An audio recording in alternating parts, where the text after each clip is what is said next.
الشيطان الرجيم بسم الله الرحمن الرحيم إنما المؤمنون إخوة صدق الله العلي العظيم قل إنما هو إله واحد أو كما قال صلی اللہ علیہ وسلم.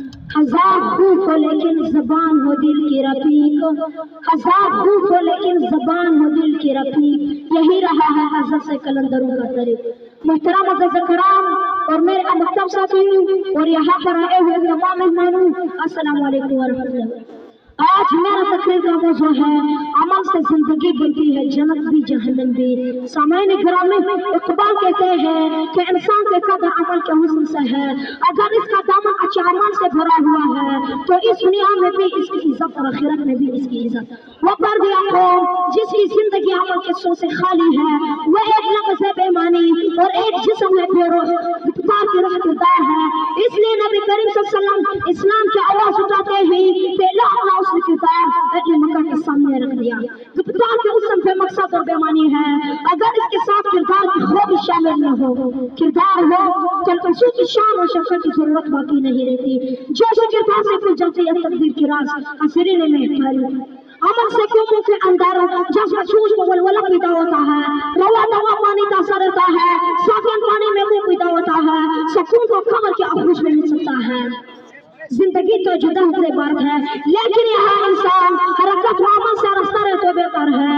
وقتوں میں ہاتھ پر آپ دیری کی منتظر رہتی ہے، مایوسی اور افراطی کا مقدر بن جاتی ہے. عمل صراط و کردار کی بلندی سے ابھرتا اور نکلتا ہے. صرف گفتار کی خاصی قوموں کی تقدیر نہیں بدلا کرتی، صرف گفتار کی خاصی قوموں کی تقدیر نہیں بدلا کرتی.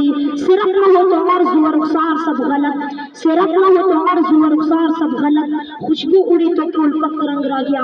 سامعین گرامی، تاریخ بتاتی ہے کہ جس نے تنقصانی کو اپنا شعار بنا لیا، عیش و عشرت کو اپنایا، ٹھیک و سنا کو چھوڑ کر طاؤس اور وبا کی زندگی کو اپنا زندگی قرار دیا. وہی امت ہے جیسے خزاں میں پتھر درخت سے گرتا اور آواز کندوق پر لڑکتا پھرتا ہے. وقتوں میں جنہوں نے اپنے جگر کی خون سے چراغ روشن کی اور اپنے اعمال کا حسن خیر سے منوایا. تاریخ کا ذکر ادب و احترام سے کرتی ہے.